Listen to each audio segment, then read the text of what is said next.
नमस्कार दोस्तों। दोस्ती कितनी खास होती है और कैसे हो जाती है कई बार पता ही नहीं चलता है।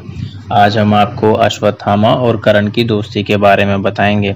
अश्वत्थामा और कर्ण कैसे मित्र बन गए। हम सभी जानते हैं कि दुर्योधन और कर्ण एक दूसरे के मित्र क्यों थे, लेकिन कर्ण और अश्वत्थामा की मित्रता के बारे में दुनिया को बहुत कम जानकारी है।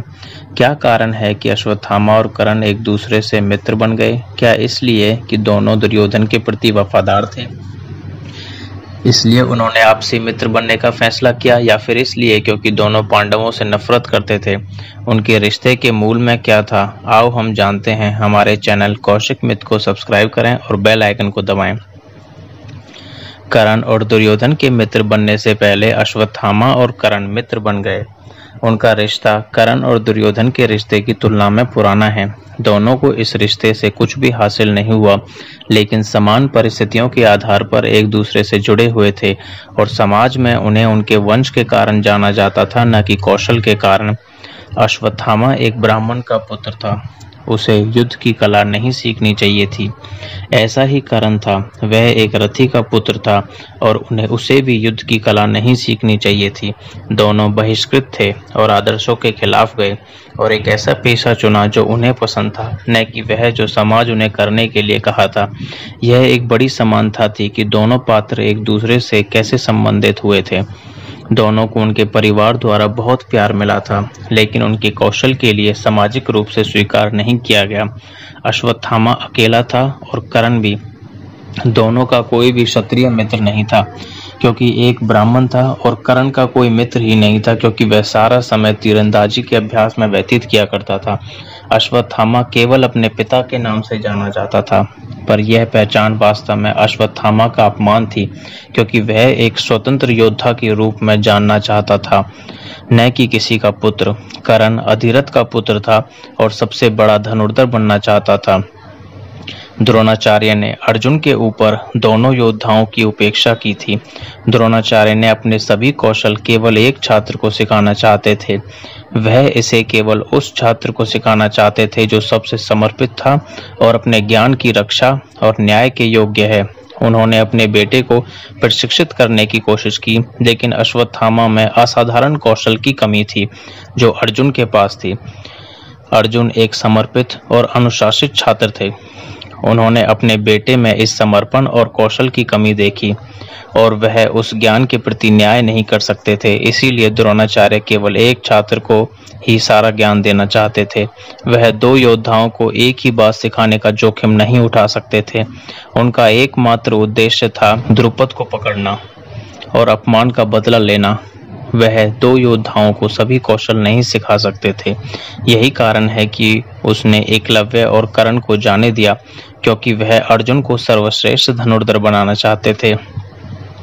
उसने अपने बेटे में कौशल और समर्पण की कमी थी, इसलिए अपने बेटे को भी छोड़ देना सही समझा। एक शिक्षक के रूप में यही उनका धर्म था।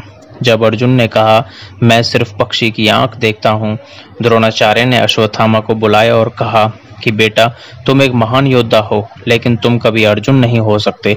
अर्जुन को केवल चिड़िया की आंख दिखाई देती है, तुम्हें पेड़, पहाड़ और मेरे पैर दिखते हैं। द्रोणाचार्य दुर्योधन के साथ अश्वत्थामा की मित्रता को जानते थे और ये भी जानते थे कि उनका पुत्र अमर है। वह अपने ही पुत्र को सभी कौशल नहीं सिखा सकते थे, क्योंकि वह जानते थे कि यदि उनका पुत्र दुष्ट दुर्योधन का पक्ष लेता है तो युद्ध में सभी हथियारों और निपुणता का गलत प्रयोग किया जाएगा। यही एक कारण है कि द्रोणाचार्य ने कभी भी अश्वत्थामा को ब्रह्मास्त्र वापस लेने का तरीका नहीं सिखाया। नारायण अस्त्र भी अश्वत्थामा केवल 2 ही बार चला सकते थे। यह एक कारण है कि अश्वत्थामा को अपने पिता ज्यादा पसंद नहीं थे। वह उन्हें बहुत प्यार करता था, लेकिन वह कभी नहीं समझ सका कि उनके पिता अर्जुन को उसके ऊपर क्यों पसंद करते हैं। जब अर्जुन ने चक्रव्यूह को तोड़ना सिखाया तो उन्हें जलन हुई, क्योंकि चक्रव्यूह का ज्ञान वंश के माध्यम से पारित किया जाना चाहिए, न कि किसी को भी जो वंश से बाहर है। अश्वत्थामा और केवल अश्वत्थामा को ही अपने पिता से चक्रव्यूह का रहस्य जानने का अधिकार है। लेकिन अफसोस, अर्जुन किसी तरह द्रोणाचार्य को मना लेते हैं और उनसे हर बात सीख लेते थे। अश्वत्थामा और कर्ण कैसे मित्र बन गए? एक दिन अपने बेटे की मांग के आगे झुकते हुए अधिरथ ने उसे द्रोणाचार्य के पास ले जाने का फैसला किया ताकि वह युद्ध की कला सीख सके। द्रोणाचार्य ने यह कहकर मना कर दिया कि यह गुरुकुल शाही राजकुमारों और क्षत्रियों के लिए है। आप इनमें से किसी भी श्रेणी में उत्तीर्ण नहीं होते हैं, इसलिए मैं तुम्हें युद्ध की कला नहीं सिखा सकता। आपको कोई और शिक्षक ढूंढना चाहिए। तो कर्ण ने कहा, क्या भगवान किसी को ज्ञान देने से पहले पिता का नाम पूछते हैं? मेरा आपसे एक सवाल है, वह युवक कौन है? अश्वत्थामा की ओर इशारा करते हुए कर्ण ने पूछा। द्रोणाचार्य ने कहा कि वह मेरा पुत्र अश्वत्थामा है। तो कर्ण ने कहा, वह एक ब्राह्मण का पुत्र है, न तो राजकुमार है और न ही योद्धा, लेकिन वह अभी भी आपके गुरुकुल में है। मैं कोई और गुरु की तलाश कर लूंगा।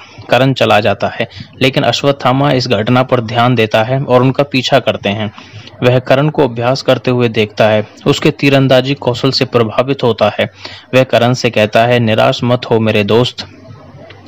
अर्जुन को नम्रता सिखाने की बजाय मेरे पिता उसे लाड़ प्यार कर रहे हैं।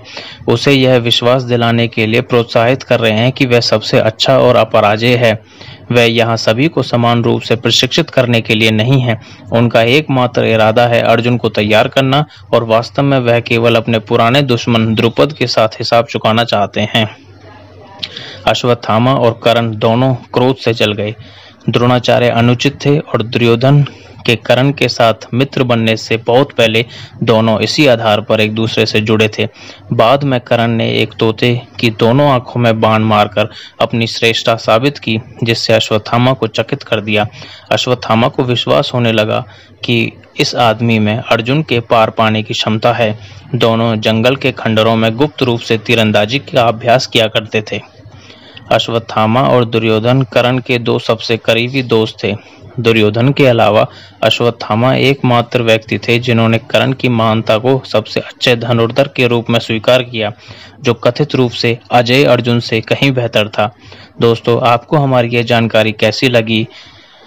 कृपया हमारे चैनल कौशिक मित्र को सब्सक्राइब करें ताकि हम आप तक ऐसी जानकारी पहुंचाते रहें। धन्यवाद।